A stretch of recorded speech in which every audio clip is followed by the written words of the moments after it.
Kita. Bapak Ibu semua yang sudah masuk, selamat pagi. Kita akan segera memulai webinar kita pada hari ini dengan tema memahami protokol, memahami kebijakan dan protokol kesehatan dalam menyongsong era new normal di lingkungan FKM Udana. Nah, pada hari ini yang akan menjadi pembicara kita yang pertama adalah Bapak Dr. Apris Adu, SPT MKes. Kemudian yang kedua ada Ibu Dr. Marin Junias MKes, dan yang ketiga adalah Bapak Abdi Keraf MSI MPSI Psikolog. Nah, bagi Bapak Ibu yang sudah bergabung, ada beberapa hal yang perlu diperhatikan selama webinar ini. Yang pertama, peserta 10 menit setelah webinar dimulai tidak diperkenankan untuk masuk. Kemudian selama webinar ini berlangsung, Bapak Ibu peserta atau teman-teman mahasiswa diharapkan untuk mute speaker, mic-nya, sehingga tidak terjadi keributan selama webinar ini berlangsung. Jadi mic yang aktif hanya punya moderator dan juga para pemateri. Kemudian yang ketiga, setiap pemateri akan membawakan materi selama kurang lebih 20 menit. Dan yang berikut, jika peserta ingin bertanya, dapat mengangkat tangan atau menulis di kolom chat. Nanti saya akan mempersilahkannya. Dan tetap semangat dan tersenyum untuk menikmati webinar hari ini. Saya akan mencek terlebih dahulu apakah para pemateri sudah siap. Bapak Apris, Bapak saya sudah masuk, kemudian Ibu Mari juga sudah, Pak Abdi baru saja join ya. Baik. Jika sudah siap, kita akan segera memulai webinar kita pagi hari ini. Yang pertama, saya memperkenalkan diri dulu. Saya Rizky Pradita Manafes, saya biasa dipanggil dengan Dita. Saya saat ini bekerja sebagai dosen di program studi psikologi Fakultas Kesehatan Masyarakat Universitas Nusa Cendana. Hari ini saya akan berpihak sebagai moderator yang akan memandu jalannya webinar hari ini. Kita langsung saja ke pembicara yang pertama. Saya akan memperkenalkan terlebih dahulu.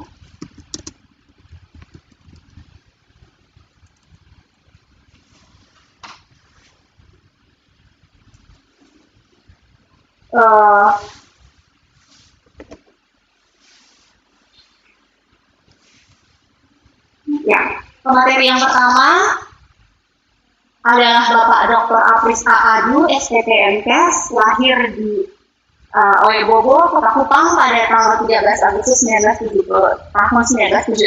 Riwayat pendidikannya beliau S1 Sarjana Fakultas Peternakan di Universitas Nusa Cendana, lulus tahun 2000, kemudian melanjutkan S2 Magister Epidemiologi di Universitas Erlangga Surabaya, lulus tahun 2006, kemudian melanjutkan lagi ke tahap pendidikan selanjutnya S3 Ilmu Kesehatan di Fakultas Kesehatan Masyarakat Universitas Erlangga Surabaya, dan lulus tahun 2017.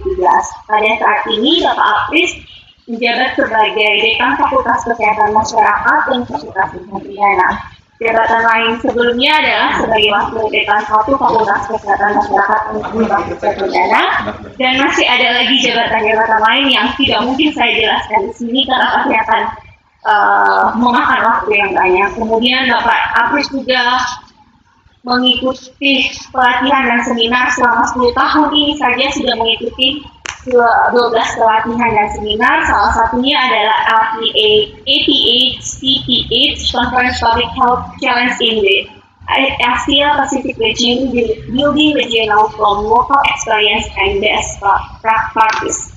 As participant in the 47th Asia Pacific Academic Consortium for Public Health Conference, Bandung 19 sampai 20 Oktober 2015. Ini hanya salah satu dari berbagai macam pelatihan yang sudah diikuti oleh Bapak Apris. Kemudian pengalaman menjadi materi banyak juga, tetapi saya hanya mengambil 2 saja. Yang pertama sebagai penceramah dalam kegiatan diseminasi informasi kesehatan mengenai penyakit malaria dan pencegahannya. Kemudian penyuluhan tentang bahaya penyakit hepatitis B dan pencegahannya pada siswa sekolah menengah atas SMA Negeri 1 Kupang Timur. Dan Bapak Apris juga memiliki berbagai banyak pengalaman penelitian. Yang salah 2-nya adalah survei cepat antenatal care 2 tahun 2015, kemudian gambaran screening penyalahgunaan alkohol dan rokok pada mahasiswa Fakultas Kesehatan Masyarakat.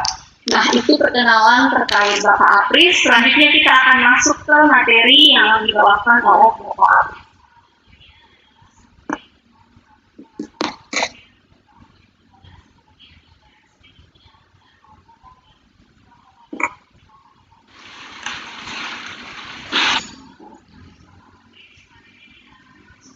Silahkan, mungkin Bapak sudah mulai bisa untuk sambil saya proses share screen-nya. Baik, sudah bisa terdengar, Ibu? Sangat bisa, Bapak. Baik, terima kasih. Selamat pagi buat kita semua. Moderator yang kami hormati, Bapak Ibu peserta webinar dan juga anak-anak kami. Ada beberapa hal yang perlu kami sampaikan juga. Kebetulan di Undana diberikan tanggung jawab sebagai ketua COVID, yang juga 2 hari kemarin kami juga diberikan kesempatan untuk menyusun protokol kesehatan pada new normal di Undana. Ada beberapa hal yang perlu kami mau sampaikan di sini yang berhubungan dengan masalah protokol kesehatan yang diberikan tanggung jawab dan akan dilakukan kegiatan rapat pada kebijakan, pengambilan kebijakan pada Senat Universitas, sehingga akan disahkan sebagai peraturan rektor. Namun ada beberapa hal juga yang perlu kami sampaikan yang berhubungan dengan kegiatan-kegiatan tersebut. Mungkin bisa dilanjutkan, Ibu Rizky, PowerPoint-nya.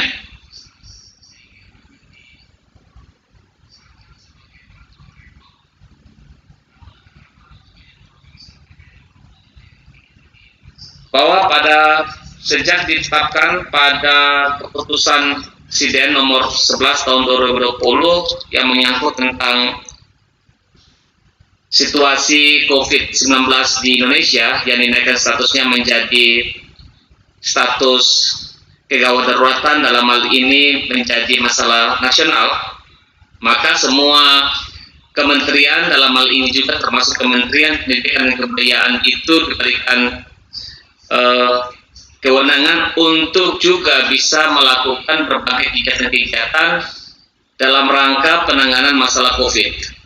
Sejalan dengan itu juga, maka seluruh universitas, termasuk Undana, itu juga membuat berbagai kebijakan, salah satunya adalah keputusan rektor untuk membentuk tim gugus COVID, yang di dalamnya itu ada berbagai sumber daya yang tergabung di dalamnya. Yang jelas bahwa Fakultas Kesehatan Masyarakat sebagai biro untuk menentukan promotif dan preventif itu diberikan kewenangan penuh bersama dengan Fakultas Kedokteran dan Rumah Sakit Penyangga Undana untuk menangani masalah COVID di Universitas Undana. Oleh karena itu, kami juga sudah membuat protokol kesehatan yang sejalan dengan berbagai keputusan. Yang pertama dari Kementerian Pemberdayaan Aparatur Negara, Kementerian Kesehatan, dan Kementerian Pertahanan Keamanan, serta berbagai sumber referensi yang kami ambil juga dari beberapa teman yang ada di Universitas Indonesia, Universitas Airlangga, Universitas Hasanuddin, dan Universitas Udayana. Bapak Ibu serta anak-anak sekalian, sejalan dengan itu juga bahwa kami juga sudah bermaksud membuat pedoman-pedoman ini dengan tujuan agar nanti akan bisa digunakan oleh kita semua dalam lingkungan Universitas Nusa Cendana. Tujuannya adalah untuk yang pertama untuk memastikan pelaksanaan tugas dan fungsi berjalan efektif dalam mencapai kinerja kelembagaan perguruan tinggi. Yang kedua, untuk memastikan pelaksanaan pelayanan bagi seluruh aktivitas akademik dan non-akademik dari kelembagaan universitas, fakultas, pasca sarjana, lembaga, unit dalam pelaksanaan kegiatan akademik maupun non-akademik secara efektif. Dan yang ketiga adalah untuk mencegah dan mengendalikan penyebaran serta mengurangi risiko COVID-19 di lingkungan perguruan tinggi, dalam hal ini adalah Universitas Cendana dan Fakultas Kesehatan Masyarakat. Next, Ibu.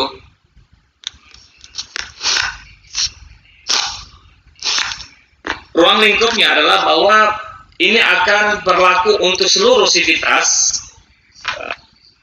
Universitas Cendana yang tergabung atau terbagi di dalam kelembagaan, fakultas, pasca sarjana, lembaga, unit universitas dalam pelayanan akademik dan pelayanan non-akademik. Next.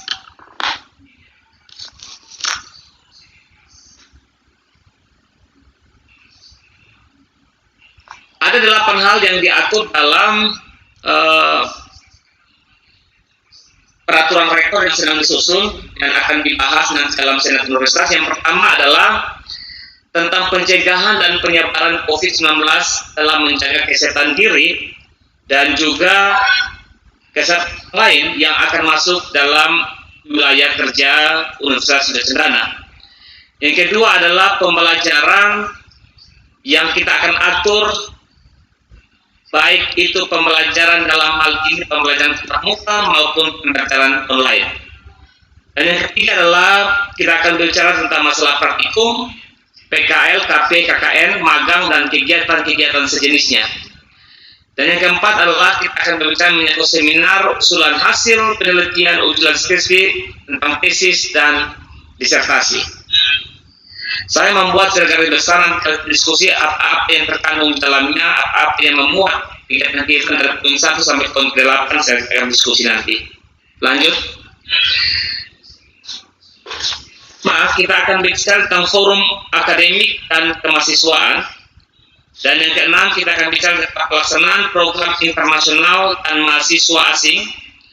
Dan yang ketujuh, kita akan bicara tentang pelayanan kelembagaan dan rapat, baik itu rapat ormawa, rapat dalam akademik, baik itu tenaga pendidik maupun tenaga pendidik. Dan yang terakhir adalah kita akan bicara tentang tamu, kunjungan dan perjalanan, baik itu perjalanan berkunjung maupun perjalanan yang masuk ke wilayah kerja Universitas Nusa Cendana. Mungkin sementara itu nanti kita akan bicara tentang masalah lain di lingkungan ini, dan kami berharap nanti dalam kegiatan-kegiatan itu kita akan diskusi lebih banyak lagi. Sementara itu, terima kasih. Terima kasih. Kita langsung ke pemateri kedua saja dulu. Nanti di akhir sesi baru kita melakukan berdiskusi tanya jawab. Selanjutnya kita ke Ibu Marin Junia. Sebelumnya saya akan memperkenalkan dulu secara singkat mengenai Ibu Dr. Marin Junias.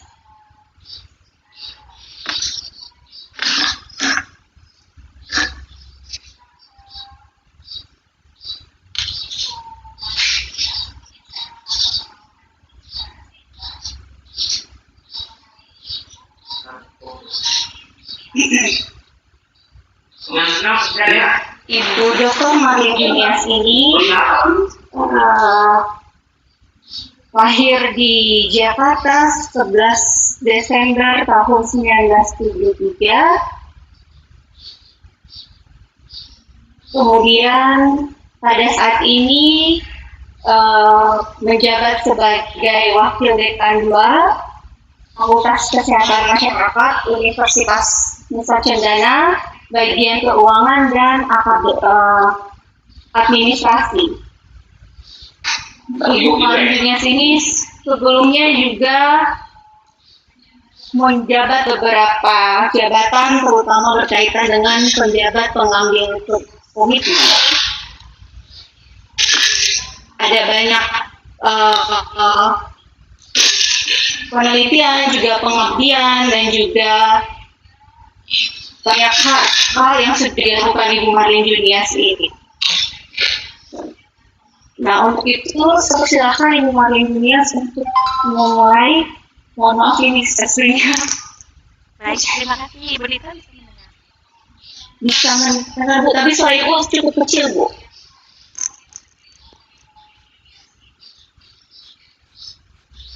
Halo, Ibu. Halo, sudah bisa mendengarkan? Iya, bisa, tapi suara Ibu masih kecil. Baik, saya coba usahakan agak lebih besar lagi sudah. Iya, sudah lumayan, Bu. Baik. Baik, selamat pagi semuanya. Selamat pagi Bapak Ibu sekalian, anak-anak yang saya kasihi. Yang sudah tergabung di dalam webinar pada pagi hari ini. Semoga semuanya tetap dalam kondisi sehat dan selalu diberkati oleh Tuhan.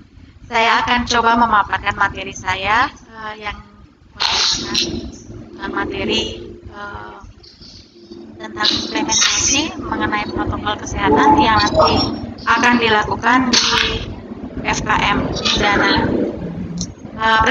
Presentasinya merupakan presentasi yang akan melengkapi apa yang tadi sudah disampaikan oleh Dr. Idris Pak Dekan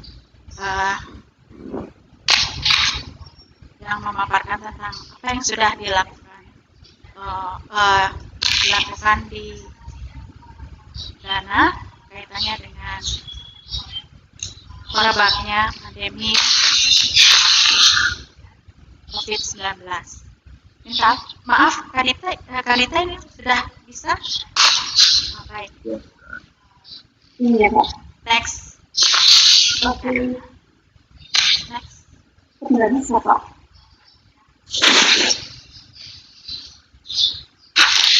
Saya akan coba. Ya, saya akan coba mempresentasikan secepat mungkin.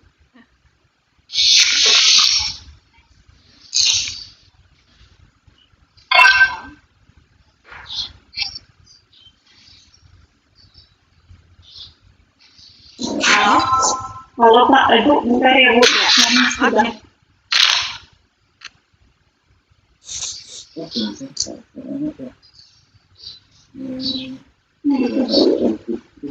Halo? Iya, Pak.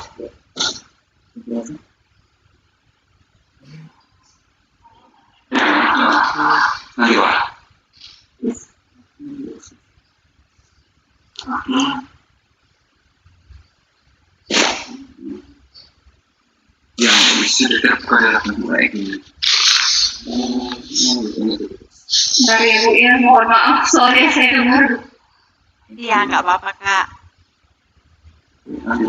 Ini. Oke. Ya, Bu. Baik.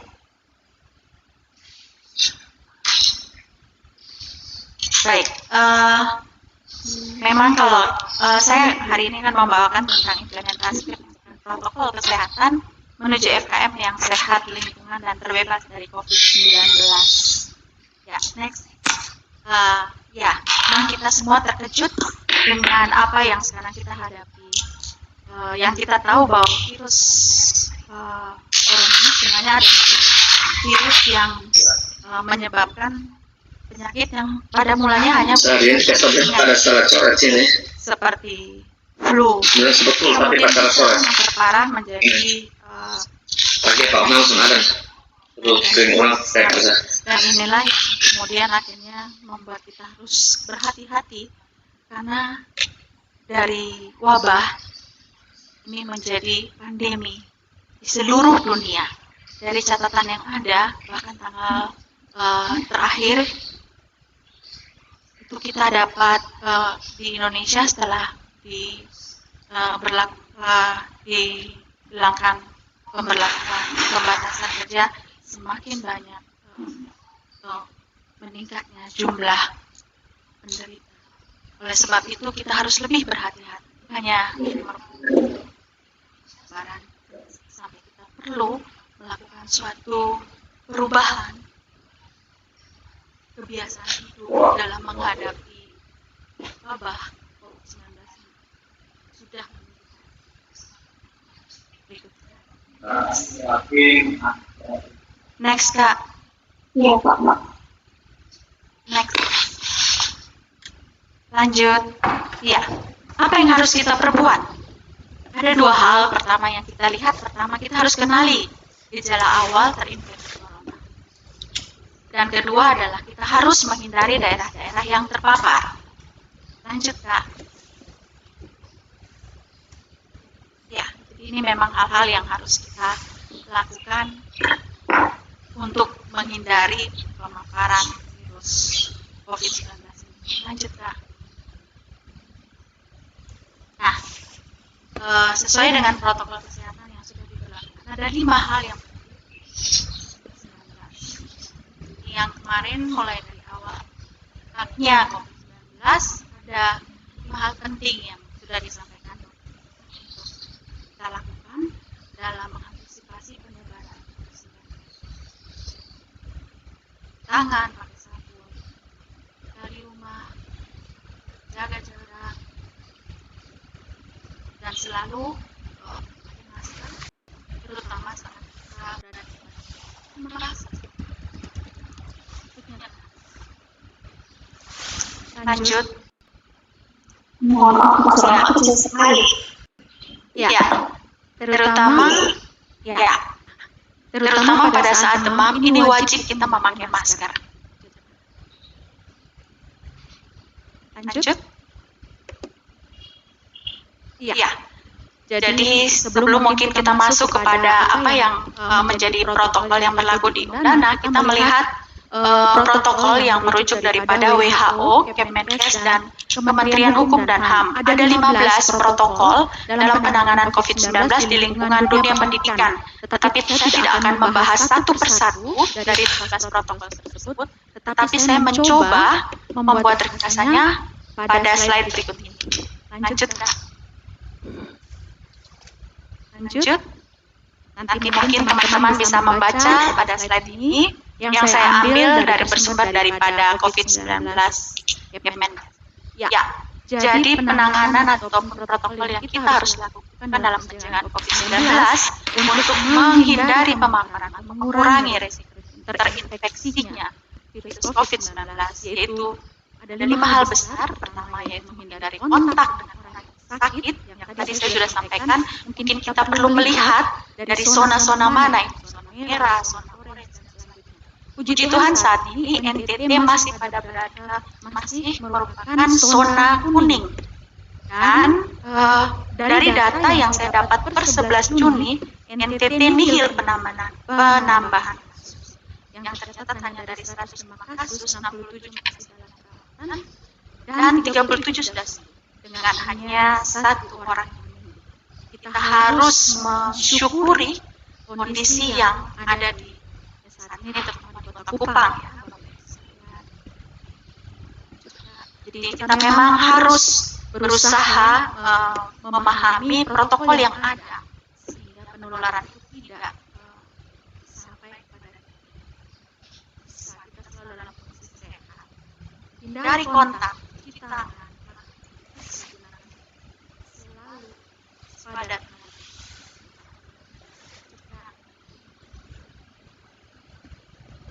saat ini Indonesia bersiap untuk memasuki new normal. Apa itu new normal sebenarnya? Lanjut, sebenarnya dari masa pandemi kita sekarang berada pada masa transisi yang akan menuju pada new normal.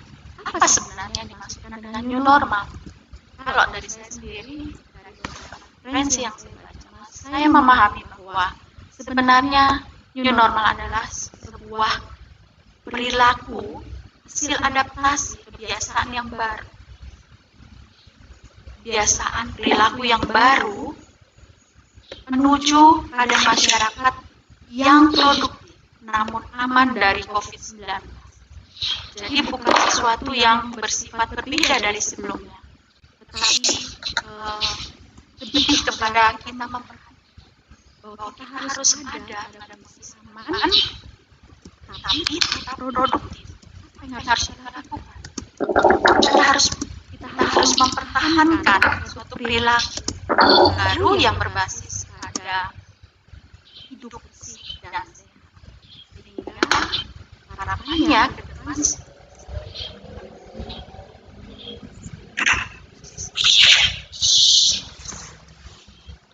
dan produktif. Lanjut. Ini hal-hal yang perlu tetap kita pertahankan di dalam menuju new normal di Indonesia yang disampaikan oleh arahan dari pusat dari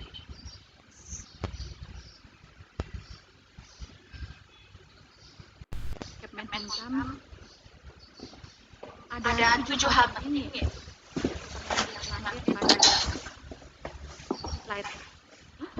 Jadi jaga PS, menghindari menyentuh area khusus seperti mata, hidung, dan erat ada 3 batuk dan bersin, gunakan masker, sosial atau physical distancing, dan paling penting adalah kita menghindari kerumunan dan tidak mengadakan acara yang mengundang banyak orang. Kalau kita merasa sakit, kita harus melakukan isolasi mandiri.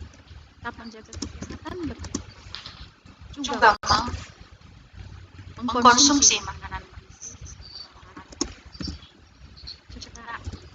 Nah, bagaimana di Udana? Lanjutkan.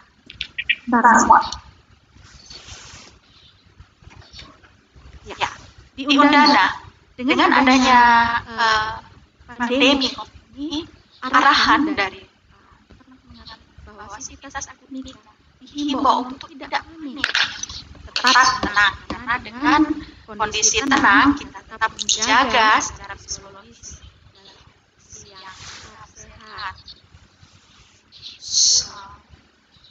Berpikir positif untuk tetap mengantisipasi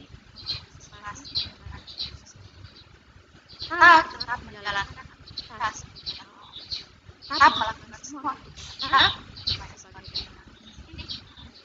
pendidikan maupun mahasiswa. Kita juga lebih bijaksana menghadapi virus, dan yang paling penting tetap menerapkan. Lanjut. Ya, implementasi.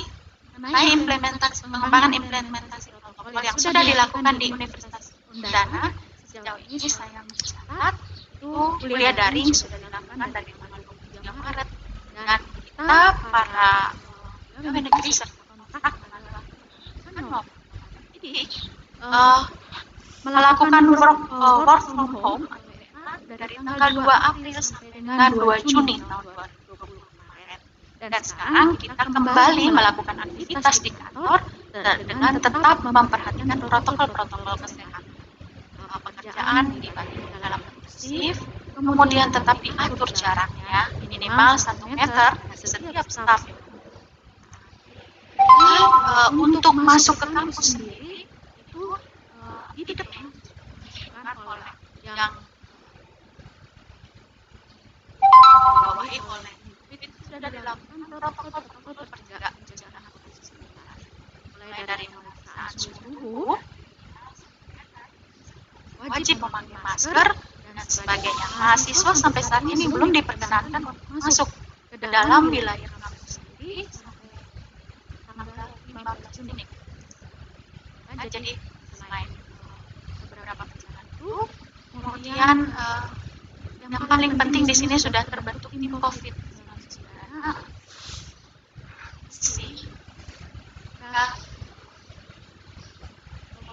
terutama kepada sivitas akademik.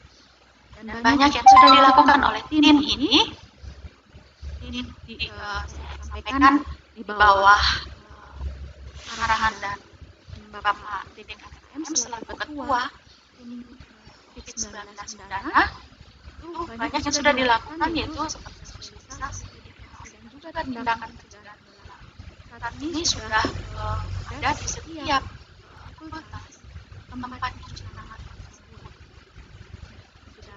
persiapan pembagian masker, pegawai dan juga mahasiswa nantinya. Kemudian ada amin beberapa alat sifat pencegahan terhadap penyebaran virus corona ini sendiri, seperti hand sanitizer dan sebagainya, serta mempersiapkan seluruh sivitas pekerja dalam new normal. Bagaimana di? Selain itu juga dari sisi sosial budaya ada beberapa hal yang sudah dilakukan seperti bersama rumah sakit klinik Pratama sebagai usaha bantuan kepada mahasiswa yang serta bantuan-bantuan bersama CSR kepada masyarakat. Yang paling penting adalah bagaimana kita sekarang menuju new normal, terutama ini yang paling penting. Seperti tadi sudah katakan bahwa new normal adalah sebuah kondisi di mana kita tetap melakukan rutinitas, kita tetap melakukan pekerjaan, tapi tetap memperhatikan. Dan yang paling penting adalah bagaimana kita perilaku sehat. Tidak lain dan tidak bagian yang penting dari setiap kesadaran dan kedisiplinan pribadi maupun secara ini juga didukung oleh institusi di mana mulai diberlakukan pemakaian masker di mana saja. Kalau kita keluar tidak pakai masker, kita akan didenda 250.000 ya. Itu juga merupakan hal yang harus kita lakukan. Jadi kita didukung oleh institusi harus menerapkan suatu pola hidup yang baru, yang lebih baik untuk menghindari masalah terjadinya penyakit corona. Lanjut. Ya, ini FKM menjalani new normal. Bagaimana kita berdamai dengan virus corona yang ada saat ini. Ini hal-hal yang wajib seperti tadi di awal ada 7 langkah protokol sudah disampaikan. Mungkin itu menjadi dasar yang harus juga kita lakukan di kampus. Seperti tadi juga sudah disampaikan. Bagaimana pembelajaran seperti sistem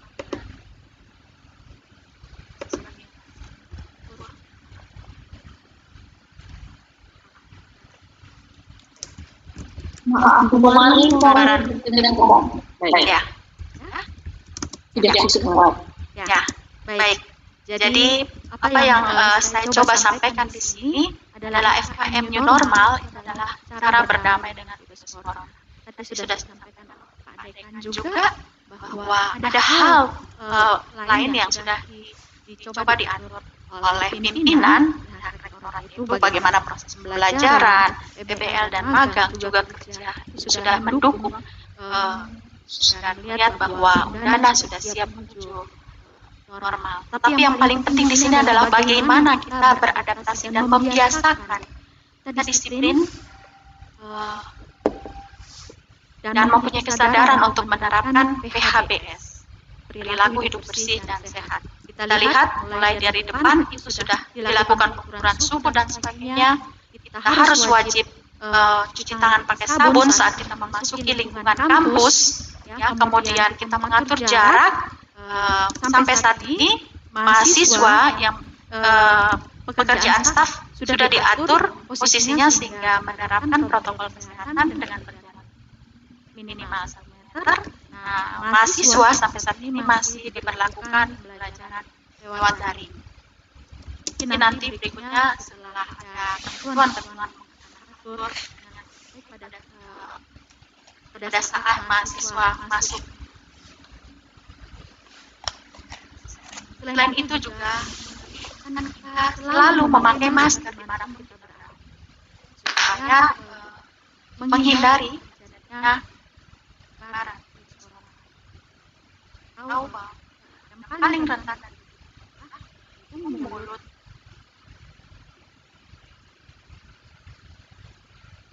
Bu. Halo? Ya? Ya. Ya, tidak ya. Baik. Selain itu juga kita harus selalu jaga kebersihan lingkungan, mengkonsumsi makanan yang bergizi, dan juga berolahraga dengan baik. Lanjut, Kak. Ya, ini yang paling penting, masker dan CTPS. Ini merupakan salah satu langkah upaya yang paling gampang kita lakukan secara diri sendiri pribadi. Lanjut, Kak. Nah, harapannya dengan itu semua, new normal yang ada di FKM Udana itu bisa tercipta dengan baik, ya. Tentunya kembali lagi dengan menerapkan perilaku hidup bersih dan sehat dengan kesadaran, kedisiplinan dari masing-masing pihak, dan kita semua sadar bahwa ini penting untuk saya, kita semua. Wilayah bebas corona, KM, Udana bebas COVID-19, Udana sehat, dan KM Jaya. Hal penting yang ada di bawah adalah sering cuci tangan pakai sabun, selalu pakai masker, bekerja dengan baik, tetap mengkonsumsi makanan bergizi, selalu memakai masker, dan tentunya yang terakhir adalah tidak lupa untuk selalu berdoa kepada Raja. Terima kasih. Terima kasih. Ya, baik, terima kasih Ibu Mari sudah membawa materi tentang implementasi protokol kesehatan. Selanjutnya kita akan ke pembicara yang berikut.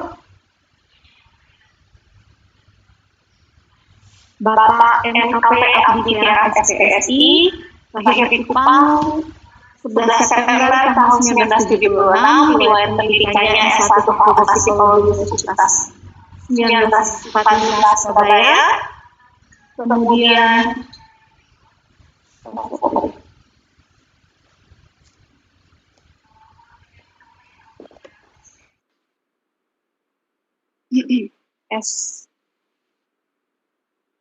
Kemudian S2-nya juga di Magister Sains bidang Psikologi Industri dan Organisasi di Universitas 1945 Surabaya, dan juga S2 Magister Psikologi Profesi bidang Psikologi Klinis di Universitas 1945 Surabaya. Pada saat ini Bapak Abdi menjabat sebagai Ketua Program Studi Psikologi Fakultas Kesehatan Masyarakat Universitas Nusa Cendana. Beberapa hasil karya yang sering dilakukan adalah menulis beberapa artikel-artikel untuk media massa maupun online. Juga Bapak Abdi ini memiliki jiwa seni, terutama di bidang teater. Nah, selanjutnya kita akan langsung segera mendengar materi dari Bapak Abdi. Silakan, Pak. Iya. Kameranya dihidupkan dulu, Pak. Sudah masuk suaranya Ibu Dita ya? Suaranya ada, tapi wajahnya tidak ada, Pak. Wajahnya yang tidak muncul. Ini wajahnya sudah di-share. Oke, sudah. Sudah di-share. Tidak ada wajahnya, Pak. Lanjut saja dulu, Pak. Ya. Lanjut saja dulu, Bapak, biar kita dengar suara. Kita tentu semua sudah sama-sama tahu bahwa pandemi COVID-19 ini memang pada awal-awal di bulan Februari, Maret, April itu begitu mencengangkan. Berbagai media pemberitaan yang muncul, banyak sekali problem-problem yang dihadapi di masyarakat, termasuk dampak yang paling besar yang kemudian diterima oleh setiap penderita ataupun orang yang mengalami adalah diskriminasi dan dikucilkan. Nah, ini salah satu dampak COVID yang selain yang paling mengerikan adalah meningkatnya angka kematian di beberapa daerah. Tentu persoalan-persoalan semacam ini akan menimbulkan beban secara psikologis pada kita semua, tidak hanya pada pelayan-pelayan petugas kesehatan, tapi juga kita sebagai masyarakat, karena sebenarnya memahami COVID ini sebenarnya sama dengan kita memahami perilaku manusia. Artinya bahwa sejauh mana langkah kaki manusia, maka sejauh itu pula COVID itu akan berada. Ketika kita tinggal di rumah, maka COVID ataupun penyakit itu tetap akan ada di rumah kita, ataupun tidak sama sekali sampai ke rumah kita karena kita tidak kemana-mana.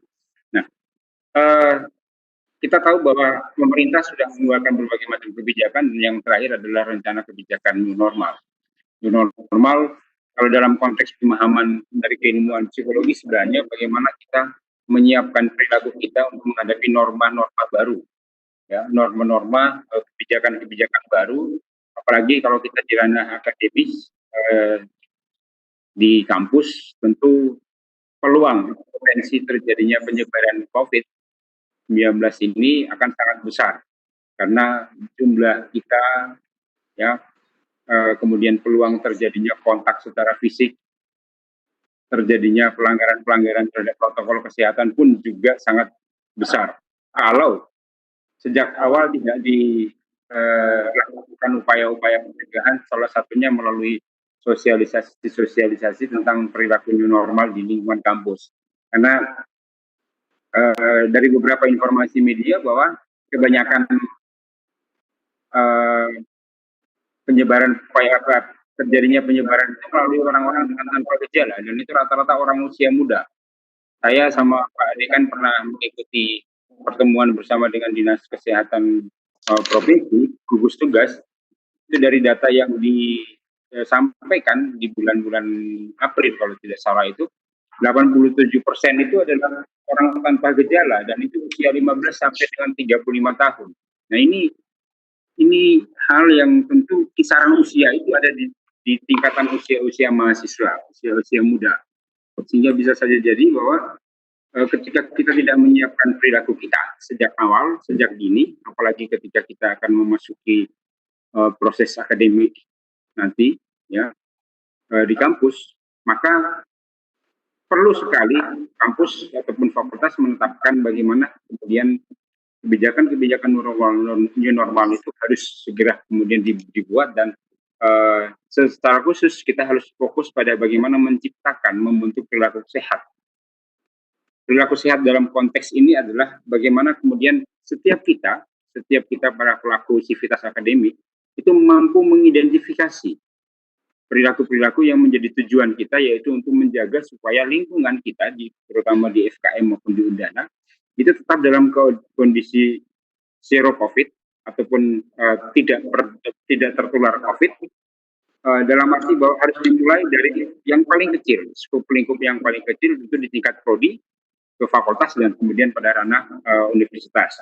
Nah, di tingkat prodi, di tingkat fakultas, pembiasaan perilaku hidup sehat itu tentu harus disadari oleh setiap kita, tidak hanya oleh para pimpinan, tidak hanya oleh para dosen maupun staf pegawai, tapi juga pada mahasiswa. Sekolah pembiasaan perilaku hidup sehat itu bukan hanya sekedar karena ada aturan ataupun tidak ada aturan, ada larangan atau tidak ada larangan, tapi harus memang dibiasakan, karena perilaku hidup sehat sebenarnya menunjukkan bagaimana kita menampakkan pribadi kita, menampakkan citra diri kita, menampakkan nilai-nilai ataupun pola-pola hidup yang selama ini kita lakukan, baik di rumah ataupun di lingkungan-lingkungan tempat kita beradaptasi secara sosial, sehingga ketika kita kembali pada lingkungan kampus, kita masuk dalam aktivitas kampus sehari-hari, mahasiswa secara otomatis, ya, dosen secara otomatis, baik pada jabatannya sebagai pimpinan ataupun sebagai staf dosen biasa ataupun juga pegawai dan sebagainya, semua sudah harus bisa mentaati perilaku protokol kesehatan.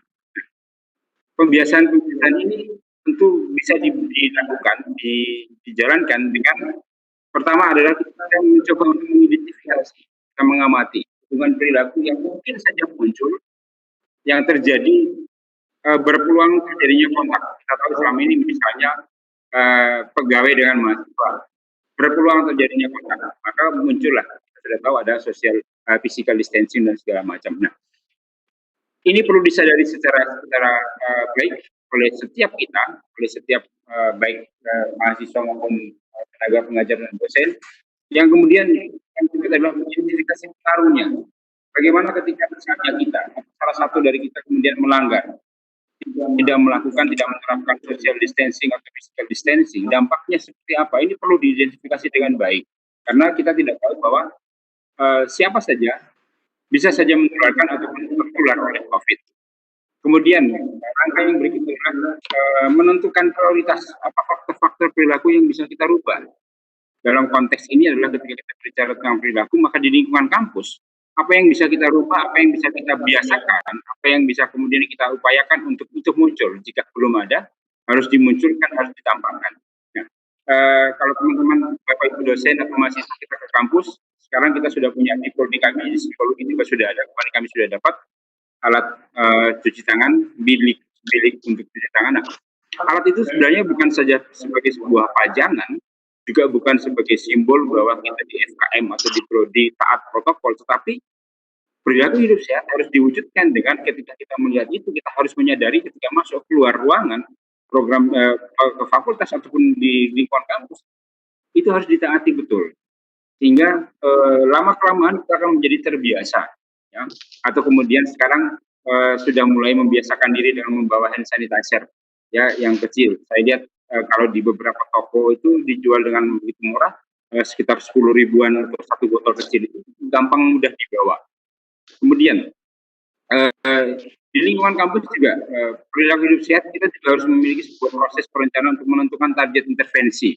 Manakala misalnya ada di antara kita atau pasien yang memang di antara kita sivitas akademika yang memang berdampak COVID secara langsung, mengintervensi apa kira-kira yang bisa kita berikan, apa yang kira-kira bisa kita lakukan, sehingga kemudian tidak berdampak secara psikologis, tidak berdampak secara mental terhadap keanggotaan anggota-anggota kita dalam lingkup kampus. Ya. Dan keterlibatan kita yang terakhir itu yaitu membantu perencanaan keterlibatan. Tidak hanya kita proses pembiasaan perilaku ini bukan hanya kepentingan pemimpin, bukan urusannya Pak Dekan, bukan urusannya para pimpinan wakil dekan atau program studi, tapi ini juga merupakan keterlibatan kita secara keseluruhan. Bagaimana kemudian baik kita sebagai pegawai, kita sebagai dosen, kita sebagai mahasiswa, semua kita memiliki perencanaan konsep tentang bagaimana membiasakan perilaku hidup sehat di lingkungan kampus. Ini yang paling penting. Karena dengan adanya keterlibatan kita, maka semua kita menunjukkan satu bentuk kepedulian yang konkret, kepedulian yang nyata. Siapa sih yang tidak takut mati kalau kena COVID, kalau memang betul COVID ini membuat kita mati, begitu kan? Sederhananya seperti itu. Nah, jadi dalam kaitan dengan membiasakan perilaku hidup sehat kita di kampus, tentu selain apa yang tadi sudah disampaikan oleh Pak Dekan dan juga Ibu Marlin Junias, ya, tentang bagaimana kita mentaati protokol kesehatan, tapi beberapa hal yang bisa kita lakukan dalam memulai perubahan, khususnya bagi adik-adik mahasiswa yang baru, yang masih proses awal-awal, bahwa yang pertama adalah bagaimana kemudian kita mengenali perilaku kita sejauh ini. Ya. Kalau sekarang kita ada di rumah, kita ada di kos, kita di tempat tinggal kita masing-masing, apakah kita benar-benar sudah mempersiapkan diri kita untuk memasuki satu tatanan perilaku yang baru, yaitu kalau misalnya selama ini kita tidak terbiasa dengan mencuci tangan, selama ini kita tidak terbiasa dengan membawa hand sanitizer, nah, sekarang harus dimulai. Kemampuan berubah itu harus muncul. Kemampuan untuk berubah itu harus muncul sebagai satu dorongan, sebagai satu motivasi. Untuk apa? Untuk menjaga supaya diri kita tetap sehat, lingkungan kita tetap sehat. Supaya kita juga terhindar dari berbagai macam dampak dari COVID itu sendiri. Jadi saya pikir ini yang bisa saya sampaikan sebagai pengantar untuk kita berdiskusi tentang bagaimana membiasakan perilaku hidup sehat. Ibu moderator, terima kasih atas kesempatannya, nanti akan kita diskusikan lebih lanjut. Terima kasih. Baik, terima kasih Pak Abdi. Selanjutnya kita akan lanjut ke sesi tanya jawab. Bagi Bapak Ibu yang ingin bertanya, saya persilahkan dengan menulis terlebih dahulu nama di chat, dan kemudian akan saya persilahkan. Bagi Bapak Ibu yang menontonnya lewat YouTube, silahkan menulisnya di kolom komen. Nanti akan kami bacakan bagi Bapak Ibu pemateri. Terima kasih, silahkan bagi yang ingin bertanya.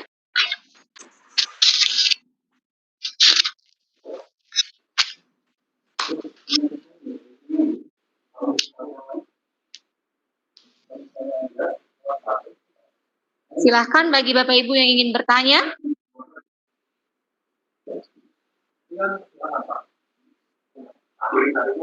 Adakah yang mau bertanya atau teman-teman mahasiswa yang ingin menanyakan?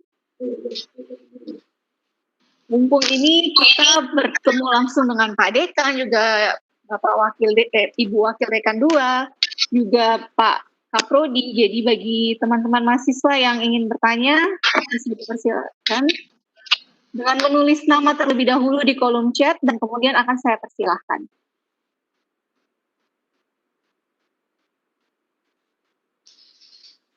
Silahkan.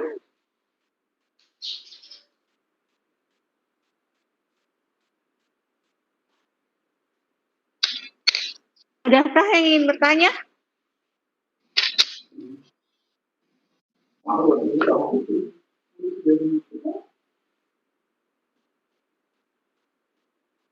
Silahkan. Pak Sony Deoke ingin bertanya, saya persilahkan Bapak Sony untuk meng-unmute mic-nya dan kemudian langsung memberikan pertanyaan ke narasumber atau pemateri. Silahkan Pak.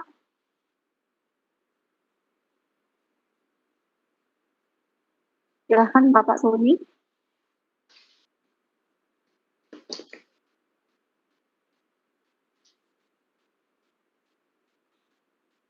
Pak Sony.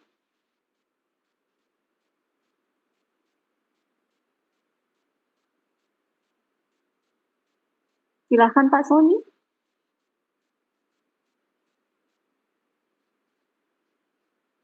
Silahkan. Sudah saya unmute. Silahkan Bapak menyampaikan pertanyaan secara langsung.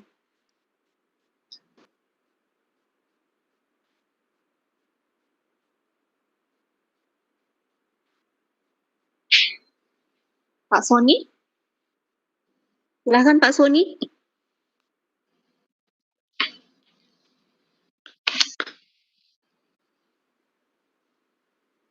Silahkan Pak Sony menyampaikan pertanyaannya.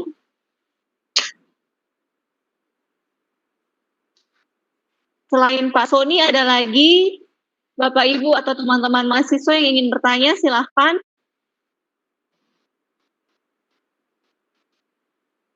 Jika belum ada, sambil menunggu, bolehkah saya yang bertanya terlebih dahulu? Pertama saya ingin bertanya ke Bapak Dekan, Bapak Apris. Melihat perkembangan saat ini di era new normal, adakah tantangan yang dialami Universitas Nusa Cendana, apalagi Bapak sebagai Ketua Satgas, tantangan apa yang paling sering dialami, tantangan apa yang mungkin akan dialami dalam menghadapi era new normal ini? Terima kasih. Baik, dengar suara saya, Ibu Rizky? Dengar Bapak. Baik, sebenarnya di dalam pemaparan saya secara garis besar itu sudah memuat beberapa hal yang kita sudah akan antisipasi, yang akan menjadi persoalan ke depan. Jadi cukup banyak ya, kita mendetailkan semua hal-hal aktivitas kita yang ada di Undana, yang nanti kemungkinan akan menjadi aktivitas yang nanti akan juga menjadi banyak komplain yang terjadi. Contohnya ya, dalam konsep kami yang akan kami bahas nanti itu juga akan bicara tentang bagaimana kita akan mengatur dosen, ya, mengatur mahasiswa, dan juga mengatur masalah-masalah yang berhubungan dengan aktivitas mereka. Termasuk juga hari ini, dari kemarin kami sedang mengatur cukup banyak tamu-tamu kita, dalam hal ini adalah tukang, kontraktor, tukang, dan buruh kasar yang masuk, yang bukan merupakan orang lokal, yang datang dari Jawa, masuk ke tempat kita untuk membangun beberapa gedung kita, yaitu auditorium, kemudian gedung FEB, dan gedung FAPET. Ini menjadi persoalan kita kemarin, masih menjadi persoalan, sehingga kita harus berkoordinasi dengan teman-teman dan tim COVID dari kota dan tim COVID dari provinsi. Tentang juga aktivitas mahasiswa yang akan masuk nanti. kemarin juga dalam rapat pimpinan beberapa dekan juga menyampaikan bahwa tidak semua aktivitas kita itu harus dilakukan secara online. Akan ada juga beberapa kasus kita juga atau aktivitas kita ini yang harus dilakukan tatap muka. Sehingga mahasiswa harus diperkenankan masuk. Seperti apa? Ya. Ini jadi persoalan juga nanti ketika kita akan menerapkan secara regional kita di Provinsi Nusa Tenggara Timur akan mulai diberlakukan pada tanggal 15 ini. Kita akan menyesuaikan dengan kondisi ini. Oleh karena itu, untuk mengantisipasi kegiatan-kegiatan yang terjadi dalam Undana, maka kita akan membuat peraturan rektor. Peraturan rektor itu membuat 8 hal penting, termasuk kita juga akan mengatur tentang bagaimana tamu yang masuk, bagaimana ketika kita berada dalam kampus. Semuanya sudah atur, bagaimana kita melakukan perkuliahan, bagaimana kita akan melakukan ujian-ujian, bagaimana melakukan praktikum, dan seterusnya. Itu akan sudah diatur. Ya. Tentunya sumber-sumber ini juga kita berkoordinasi dengan teman-teman tim COVID dari beberapa universitas besar ya, yang kita lakukan komunikasi mendapatkan hasil ini. Sehingga memang tantangan kita adalah tantangan kita yang paling akan menjadi persoalan kita adalah kegiatan untuk bisa masuk kampus. Ya. Ketika ini akan diterapkan, maka kalau dia hanya berupa instruksi surat edaran rektor, maka itu bersifat menghimbau. Menghimbau artinya bahwa ketika kita hanya dilakukan pendekatan secara persuasif untuk kita merubahnya.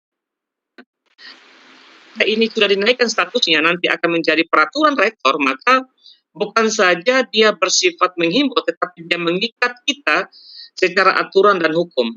Kalau dilanggar, mereka akan mendapatkan hukuman. Sehingga kemarin kita diskusi cukup panjang. Jika dia mendapatkan hukuman, apa hukuman yang harus diberikan, apa yang didapatkan, seperti apa ini. Oleh karena itu memang masalah tentang persiapan kita untuk menghadapi kehidupan normal di Undana, dalam hal ini di FKM juga, kita akan mengikuti tentang protokol-protokol kesehatan yang ada. Seperti yang sampaikan tadi sebelumnya bahwa kalau sudah ada di sini, ya saya tidak tahu tadi disampaikan Ibu WD2 bahwa di provinsi itu akan ada kalau tidak menggunakan masker 250.000. Nanti akan dibahas ini menyangkut tentang hukumannya itu oleh tim hukum yang ada di universitas yang akan dipimpin langsung oleh Pak Dr. Umbu Lili tentang punishment yang akan diberikan jika kita melanggar peraturan rektor tersebut.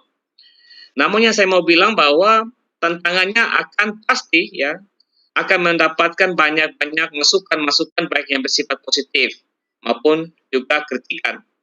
Tapi untuk kebaikan kita bersama memang akan ada terjadi penolakan-penolakan terhadap peraturan rektor tersebut. Ini merupakan hasil daripada kajian-kajian terapan-terapan yang juga sudah dilakukan oleh teman-teman COVID di beberapa universitas. Mungkin seperti itu dulu ya. Tapi aktivitas kita, saya mau katakan di sini bahwa dalam konsep kita perkuliahan itu tetap akan dilakukan secara daring. Dan juga ada 3 kemungkinan yang terjadi. Yang pertama akan dilakukan secara daring, ada yang dilakukan tatap muka jika jumlah peserta dalam ruang kuliahnya itu berjumlah di bawah 20 orang. Dan yang ketiga adalah bisa dilakukan secara daring dan gabungan tatap muka jika memenuhi standar-standar protokol kesehatan. Mungkin saya katakan di sini bahwa sedikit protokol kesehatannya. Ada beberapa tahapan. Yang pertama adalah memastikan kesehatan ruang kerja, ketersediaan sarana cuci tangan, hand sanitizer, dilakukan pemeriksaan suhu tubuh, semua pegawai harus dalam keadaan sehat, termasuk dosen dan mahasiswanya, menggunakan masker, menjaga jarak minimal 1,5 sampai 2 meter dalam ruang kelas, menghindari kontak fisik langsung, dan pertukaran peralatan antar mahasiswa, dosen, dan mahasiswa, dosen, dan pegawai dan mahasiswa, dan seterusnya. Ya, inilah beberapa hal yang merupakan bagian contoh daripada standar-standar yang kita akan buat dalam peraturan rektor tersebut khusus untuk bidang pendidikan, proses belajar mengajar. Masih ada yang lain lagi. Terima kasih sementara itu, Ibu Rizky. Baik, terima kasih Bapak untuk penjelasannya, sangat jelas sekali. Meskipun ada tantangan, tetapi sudah diantisipasi dengan membuat peraturan-peraturan terutama peraturan dari peraturan rektor. Baik, Untuk yang lainnya, apakah masih ada pertanyaan? Untuk Bapak Apris maupun Ibu Marlin maupun juga Pak Abdi, silahkan, saya persilahkan. Halo, Silahkan Pak. pagi. Silahkan. Pak Sony baru bangun kah ini? Pak Sony Purabut sangat beda nah. Saya menyimak tadi karena terlalu lama menyimak, saya kucak-kucak rambut. Baik Bapak Dekan, ini saya mau tanya ke Bapak Dekan, kan tadi Pak Dekan bilang apa akan diberlakukan protokol untuk Undana ini. Tapi protokolnya baru akan disahkan pada rapat senat, akan diselenggarakan oleh Undana. Nah, di beberapa ada satu fakultas itu mereka sudah menyelenggarakan ujian sarjana. Iya. Yang mereka mengatur protokol sih. Sebelum protokol itu keluar, mereka sudah melakukan, apakah tidak menyalahi aturan nanti. Kemudian yang kedua, mungkin baik untuk Bapak Dekan maupun Ibu Marlin dan Pak Abdi, dalam memasuki new normal nanti, memang saya sudah lihat ada beberapa kegiatannya, hal yang sudah dilakukan, yaitu dengan adanya pengadaan tempat cuci tangan. Kalau di FKM ada 2 ya, di depan dan ada yang di belakang. Nah, kira-kira selain hal itu, hal-hal apa lagi yang disiapkan oleh Undana maupun FKM nanti dalam menghadapi new normal ini? Karena nanti mungkin kita juga sudah bisa bertemu dengan mahasiswa, walaupun kuliah tatap muka itu hanya berlaku bagi peserta yang di bawah 20. Nah, mungkin mohon penjelasan dari Pak Dekan, kira-kira Ibu Marlin, Mbak, dan Pak Abdi, kira-kira hal lain apa lagi yang sudah disiapkan oleh Undana dan FKM dalam menghadapi new normal. Mungkin itu saja Pak Dekan bersama dengan Ibu Marlin dan Bapak Abdi. Baik, terima kasih Pak. Terima kasih Pak Sony. Jadi ada 2 pertanyaan. Yang pertama, ada fakultas yang sudah menjalankan terlebih dahulu, apakah itu menyalahi protokol, menyalahi aturan atau tidak?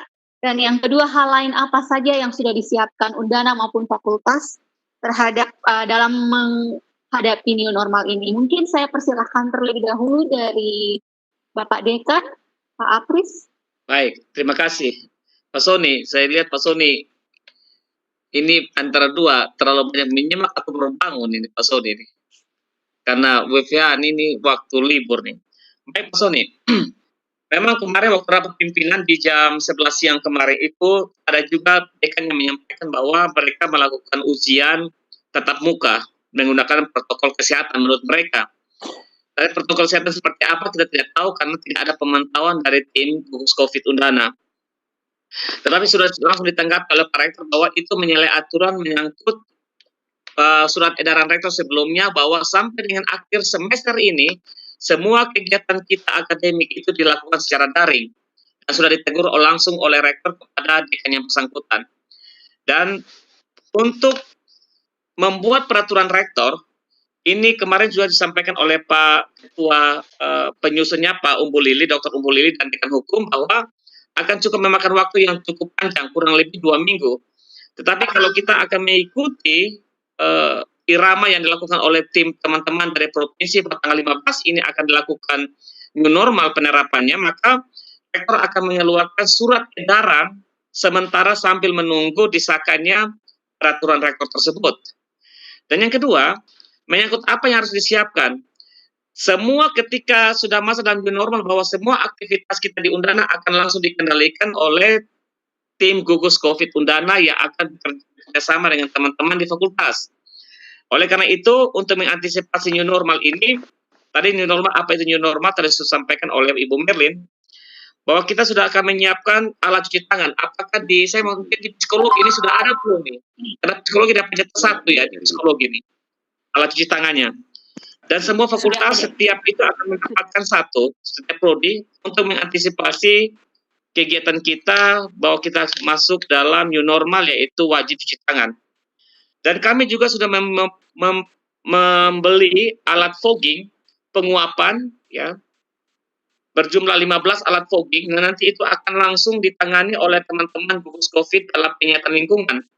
Dalam ini Pak Mustaqim dan teman-teman di Kesling. Saya kemarin tidak mendistribusikan alat-alat ini ke fakultas-fakultas dikarenakan memang ada bahan kimia yang harus dicampurkan. Kami sudah membeli bahan kimia kurang lebih 100 jerigen yang ada di sekretariat kami.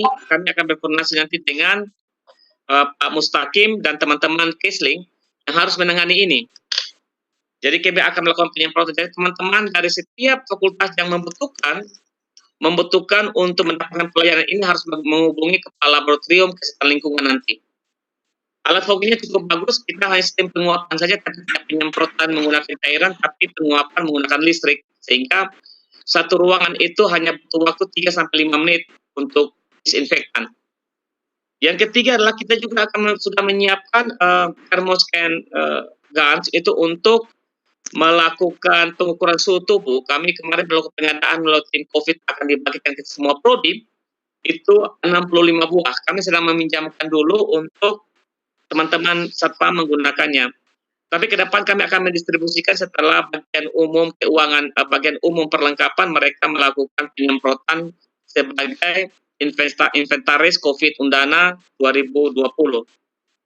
Dan selanjutnya kami akan berkoordinasi dengan rektor untuk kegiatan lain yang dibutuhkan searah atau seiring dengan nanti ketika new normal ini berlangsung dan kebutuhan apa yang akan kita inginkan. Sementara itu, Sony, terima kasih.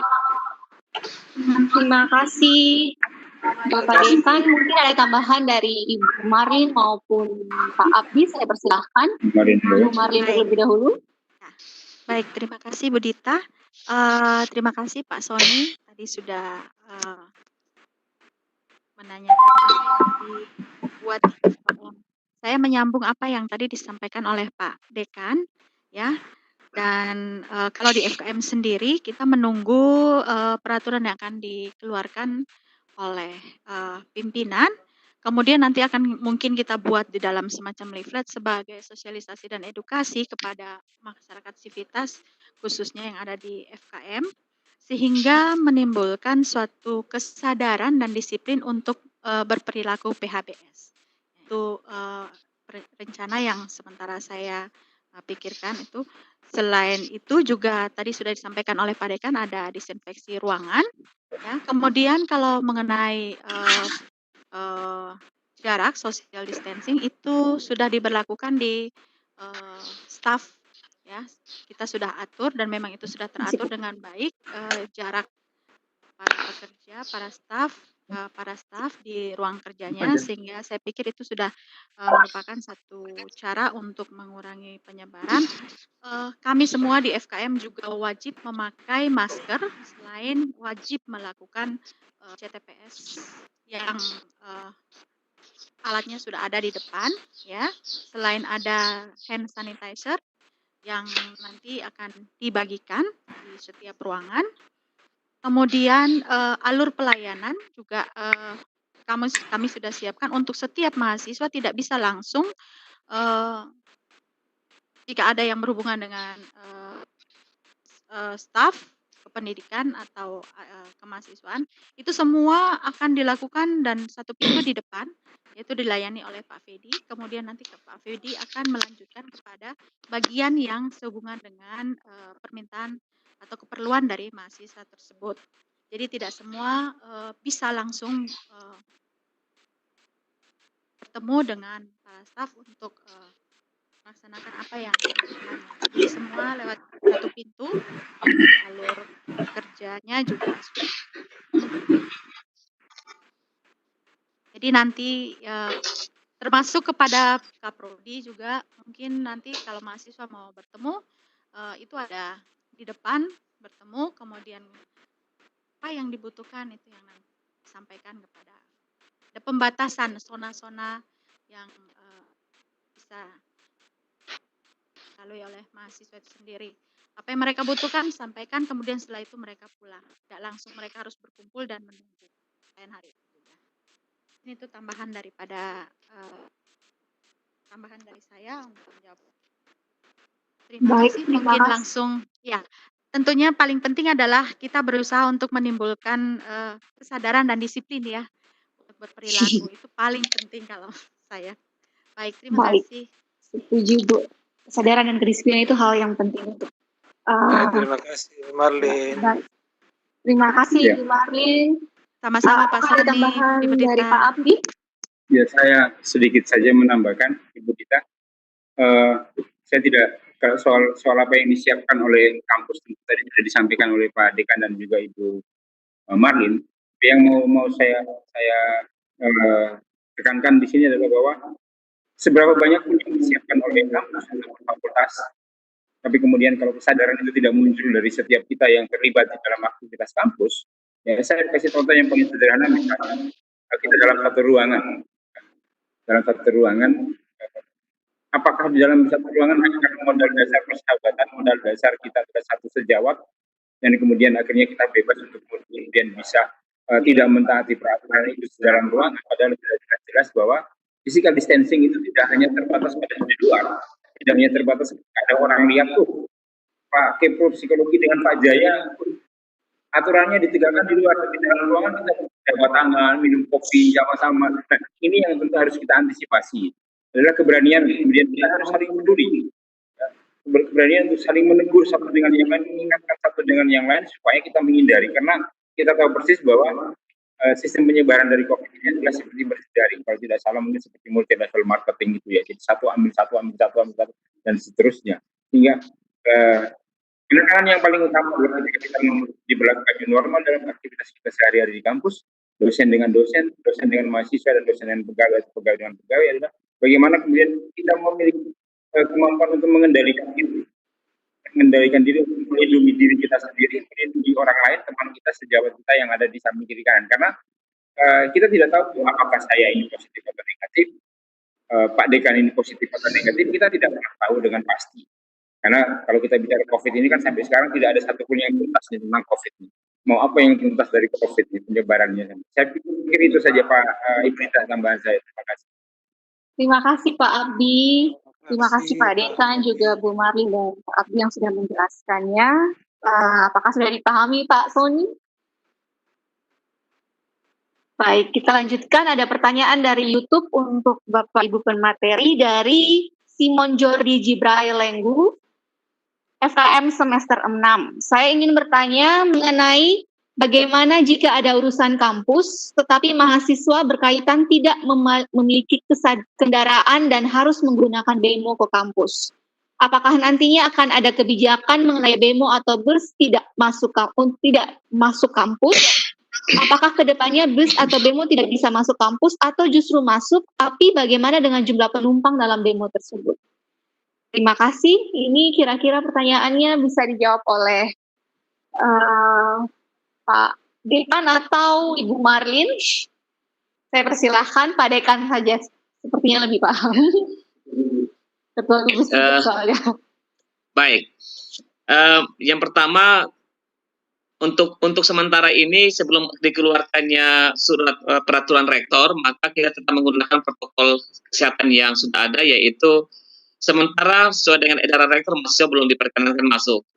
Tapi nanti ketika sudah masuk dalam new normal, artinya kalau menurut saya new normal itu artinya bahwa kita kembali ke kehidupan normal kita, namun kita merubah perilaku kita yang dulunya kita acuh terhadap kesehatan, kita sudah harus kembali kepada kehidupan kita bahwa segala sesuatu itu dasarnya adalah masalah kesehatan. Cuci tangan, masker, hand sanitizer, itu hal-hal yang perlengkapannya selalu ada dalam kehidupan kita. Sehingga mungkin nanti akan ada diatur dalam peraturan rektor tersebut. Menyangkut kendaraannya masuk, seperti kalau sudah masuk dalam new normal, menurut saya ya, karena kebijakan lebih tinggi ada di rektor, tapi kalau menurut saya sebagai dekan dan juga ketua COVID, bahwa kalau sudah masuk dalam era new normal, artinya bahwa sudah normal, aktivitas akan kembali seperti biasa. Ya, kalau menyangkut dalam jarak duduk tempat duduknya, bahwa itu akan diatur oleh provinsi mungkin atau kota, dalam hal ini dinas perhubungan ya, kan akan ada di situ. Kecuali ketika dia masuk dalam wilayah Undana, kita akan mengaturnya di situ di pintu gerbang ya. Kalau mobil boleh masuk dengan kondisi seperti apa ya. Tentunya di tim kita COVID juga akan melakukan, di timnya Pak Pius untuk pengingat lingkungan itu juga akan melakukan disinfektan di dalam ketika dia masuk dalam lingkungan kampus. Mungkin akan di pintu gerbang akan melakukan disinfektan di situ dan melakukan pencatatan. Bagi yang melanggar langsung dikeluarkan, tidak boleh mengikuti, tidak boleh masuk ke kampus seperti itu. Dan tetap protokol kesehatan menjadi patokan kita untuk beraktivitas dalam kampus. Terima kasih Ibu Dita. Baik, terima kasih Bapak untuk penjelasannya. Mungkin Ibu Marin ingin menambahkan, saya persilahkan. Baik, mungkin saya pikir yang disampaikan oleh Pak Dekan itu sudah lengkap ya. Jadi memang kalau kita sudah memasuki new normal, tentu semua kegiatan akan berlangsung sebagaimana mestinya. Tetapi tetap dengan memperhatikan protokol-protokol kesehatan yang sudah dianjurkan. Jadi kalau di luar kita mengikuti aturan umum yang dilakukan, yang dikeluarkan oleh pemerintah setempat. Kalau masuk di lingkungan Undana juga harus tetap memperhatikan protokol yang dianjurkan oleh pihak Undana. Apalagi kalau sudah termasuk dalam peraturan rektor dan itu sangat mengikat kita di dalam kita berperilaku di lingkungan Undana. Demikian Ibu Dita, terima kasih. Terima kasih Bu Marlin. Intinya ada peraturan khusus yang mengatur tentang kendaraan jika masuk ke dalam lingkungan kampus. Baik, Bapak Ibu pemateri, ada lagi pertanyaan dari Pak Lewi. Saya mau bertanya, bagaimana tata cara pelaksanaan kuliah PBL, magang maupun KKN di lingkup SKM pada masa new normal ini? Mohon penjelasan. Silakan, mungkin Ibu Marlin atau Pak Dekan. Ibu Marlin, silakan Ibu. Tata cara pelaksanaan kuliah PBL, magang maupun KKN di lingkup FKM pada masa new normal ini. Mohon penjelasannya. Baik, terima kasih untuk pertanyaannya Pak Lewi. Mungkin sampai saat ini memang belum ada rapat khusus dengan Pak Dekan dan Ibu WD1 untuk bagaimana proses penyampaian kegiatan PBL, magang, dan sebagainya. Tetapi tentunya itu setelah ada aturan-aturan yang akan dikeluarkan oleh pihak pimpinan, itu akan kemudian menjadi pertimbangan untuk kita menentukan seperti apa yang harus dilakukan pada proses pembelajaran PBL ataupun magang. Tetapi tentunya kita akan tetap memperhatikan kepentingan-kepentingan atau tujuan daripada magang itu sendiri tanpa harus membuat mahasiswa itu terpapar daripada COVID-19 ini. Tetap menjaga kesehatan mahasiswa itu sendiri. Baik, mungkin minta maaf Pak Dekan bisa membantu saya untuk menjawab karena sejauh ini yang saya tahu belum ada satu panduan pasti yang bisa kita sampaikan untuk PBL, magang, dan kegiatan mahasiswa. Terima kasih Bu Dita. Pak Dekan mungkin mohon bantuannya untuk menjawab. Terima kasih Pak Dekan. Baik, terima kasih Bu Marin. Pak Dekan, saya unmute dulu. Baik, silahkan Pak Dekan. Baik, mungkin saya menyampaikan ya, sesuai dengan protokol konsep yang sedang kami susun untuk kegiatan praktikum, PKL, KKN, magang, dan sejenisnya. Mungkin saya bacakan saja di sini supaya kita bisa memahami bahwa pelaksanaan untuk poin A itu adalah bahwa pelaksanaan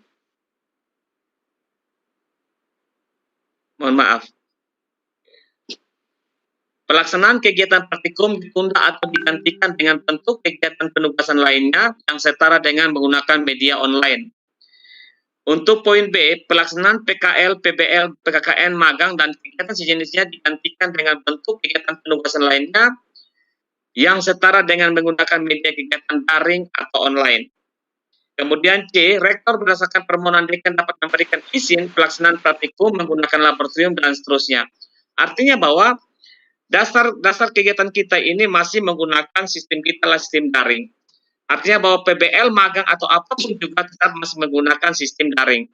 Kemarin ada pertanyaan ketika kita rapat pimpinan bahwa sistem daring itu seperti apa kalau mau magang dan PBL. Itu akan nanti disusun oleh teman-teman di LP3, modelnya seperti apa, akan melakukan penyusunan modelnya seperti itu. Tim COVID, kami berkoordinasi dengan beberapa tim COVID yang sudah dari universitas lain juga melakukan hal yang sama, bahwa untuk kegiatan lain normal kecuali pendidikan itu belum diperkenankan untuk melakukan kegiatan tatap muka, sehingga kita masih menggunakan sistem daring.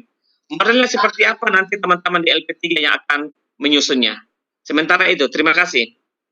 Terima kasih Bapak Dekan.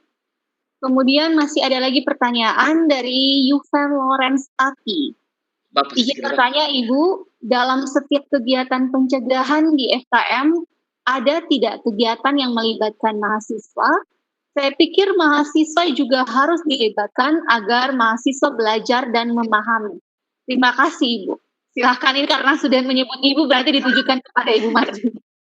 Baik, terima kasih Yuven, terima kasih untuk pertanyaannya. Jadi sejauh ini memang kegiatan pencegahan masih fokus dilakukan oleh tim COVID Undana, juga divisi-divisi yang ada di bawah tim COVID tersebut. Tetapi apabila nanti sudah kondisinya sudah new normal itu berjalan, pasti setiap kegiatan yang memerlukan dan melibatkan mahasiswa pasti juga akan diikutkan, karena dalam setiap tridharma sekarang memang diharapkan mahasiswa berkontribusi di dalamnya. Ya, mungkin jawabannya saya seperti itu. Jadi tunggu saja Yuven, pasti akan dipanggil kalau memang sudah dalam kondisi normal. Pada saat ini memang masih dibatasi. Ya, mahasiswa masih dibatasi. Itu juga untuk kebaikan kita semua, kebaikan Anda dan kebaikan kita semua. Sehingga kita tetap dalam kondisi sehat dan positive thinking saja bahwa semua pasti akan dilalui dengan baik. Mungkin itu saja Ibu Dita. Terima kasih, tunggu waktunya. Intinya tunggu waktunya, pasti akan dilibatkan. Jadi tunggu saja ya Yuven, ya pasti akan dilibatkan, akan dipanggil. Apa mungkin Pak Abdi ingin menambahkan? Oke, cukup. Masih ada lagi pertanyaan lain? Jika tidak ada, saya sebenarnya ingin bertanya sih kepada Bapak Kaprodi saya, Bapak Abdi, mengenai bagaimana cara mengubah mindset kita agar kita lebih menyadari dan disiplin dalam menjalankan protokol kesehatan di new normal ini.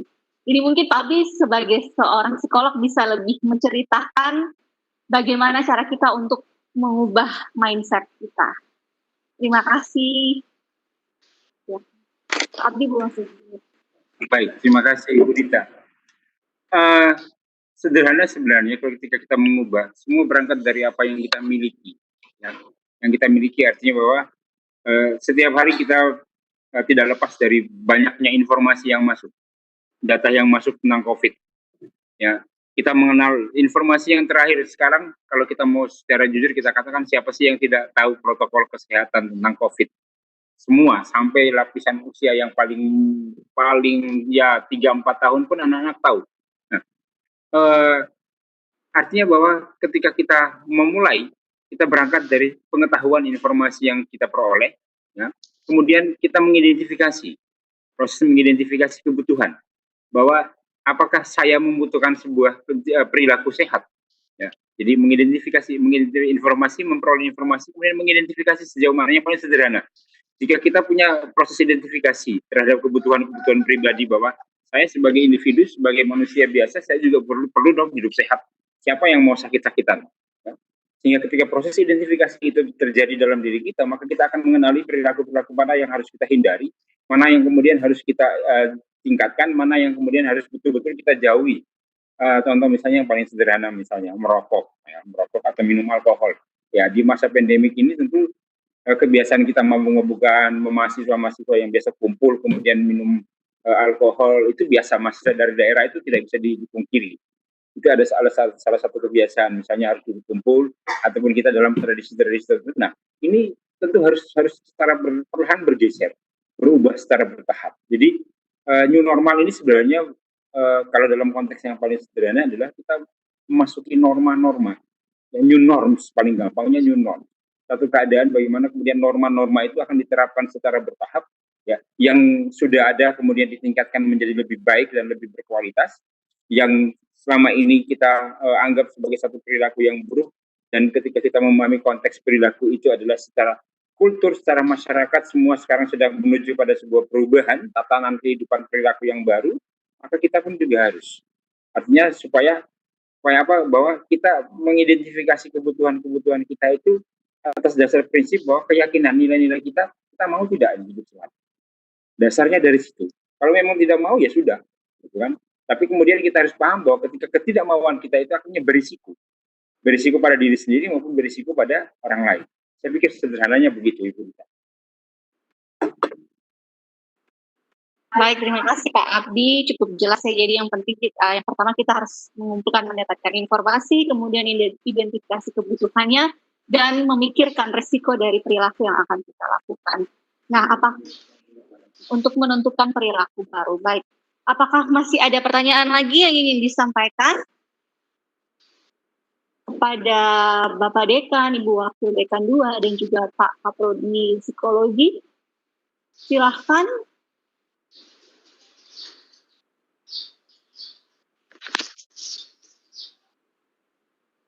Apakah masih ada yang ingin bertanya? Saya silahkan.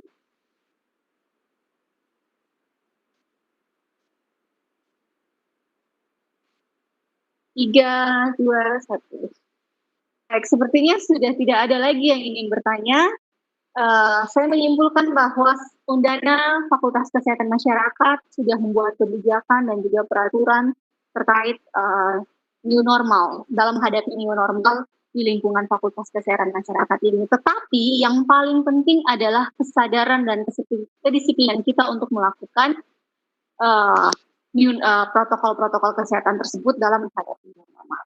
Baik, untuk hari ini webinar kita sampai di sini. Terima kasih kepada Bapak Apris Adu sebagai pemateri, juga Ibu Marlin Junias, juga Bapak Abdi Keraf yang bersedia untuk membagikan materi. Sebelum kita mengakhiri, kita akan foto bersama dulu. Karena itu saya mohon Bapak Ibu untuk membuka kameranya. Membuka kamera, mengaktifkan kamera, kemudian Pak Jaya akan membantu kita untuk foto bersama. Silahkan Pak Jaya. Tolong Bapak Ibu dan teman-teman untuk mengaktifkan kameranya. Mengaktifkan kamera terlebih dahulu.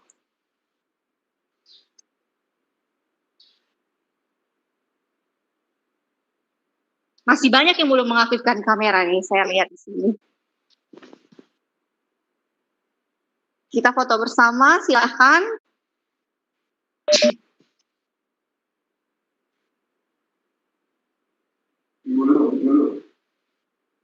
Sepertinya ada Ibu Kaprodi IKM juga, Ibu Lu. Kita foto bersama dulu. Ada Ibu Marni juga ya. Ibu Ripka, Ibu Ripka. Silahkan kita foto bersama, aktifkan kamera.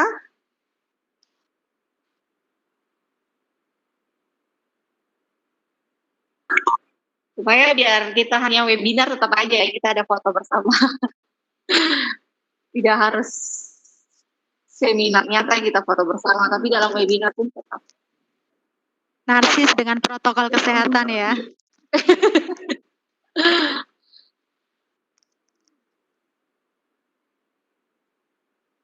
Sudah aktif kok. Kameranya Pak Apris aktif kok. Kameranya Pak Abdi, Pak Apris, Ibu Marlin aktif. Ibu Sarci. Dong masih goreng sayur tuh, kasih ada ini.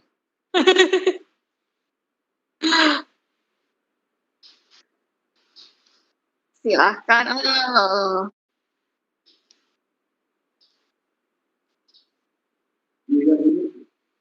Ibu Dwi ada kayaknya tadi ya?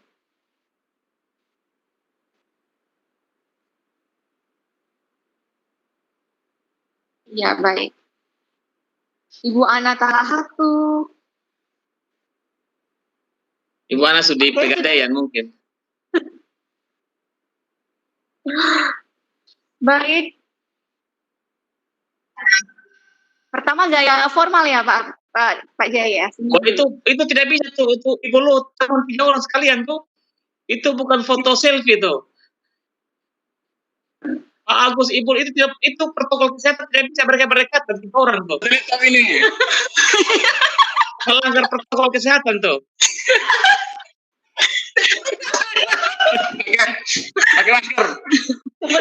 pakai masker.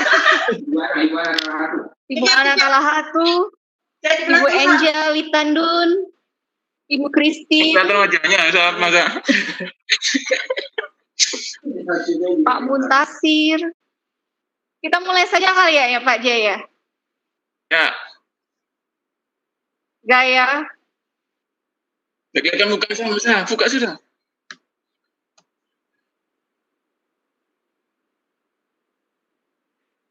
Ganti gaya. Tiga ya, kok. Gaya ke mana gayanya nih? Cara ganti gaya ke mana nih? Pak Agus di tengah. Ibu tidak kelihatan.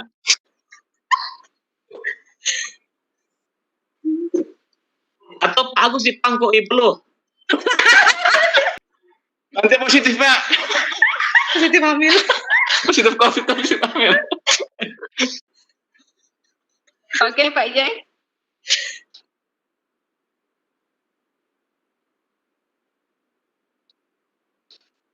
Oh iya.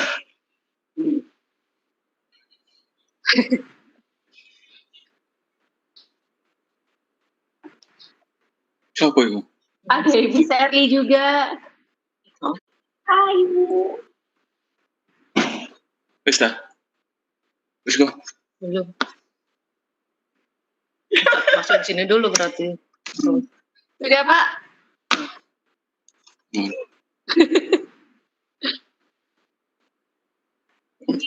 Terus sedikit mau keluar nih. Aku kering kan. Ibu Ana baru pulang dari Pegadaian tuh, Ibu Ana tuh.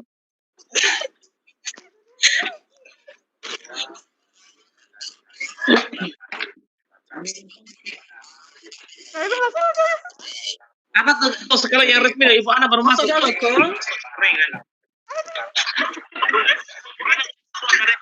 Ibu Ana baru muncul tuh. Sulaku masnya. Foto tuh. Pak Jaya. Ya, itu sudah.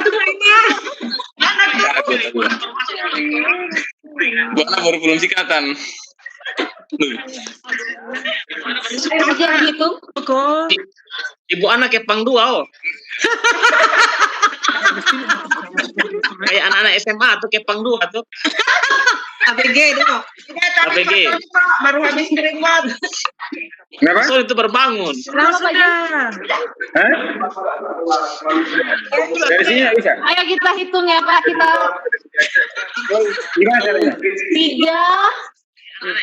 Ini gimana ya? Gaya bebas ya kita ya. 1, 2, 3. Absen 5 orang yang Oke. beta aku nama yang nomor 5. Terima kasih. Sudah. Dengan demikian maka berakhir sudah webinar kita hari ini. Terima kasih dan mungkin akan ada webinar-webinar selanjutnya. Semoga ini. Baik, terima kasih. Mantap ini, mantap. Terima kasih juga Jadi untuk PKI diatur Prodi lagi. Psikologi, Harus Prodi sumbernya lain IKM, dan lagi. semua panitia yang sudah menggagas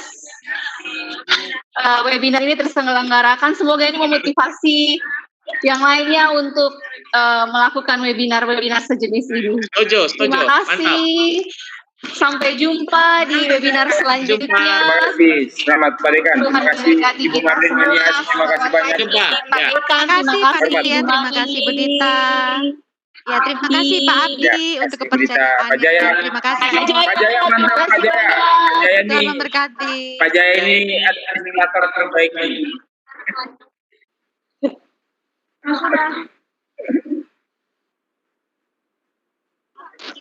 Mana? Kita semua tidur. Mohon izin live. Izin live. Bulu. Terima kasih banyak.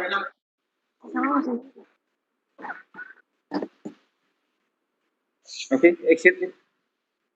Oke, saya juga lagi. Sebentar.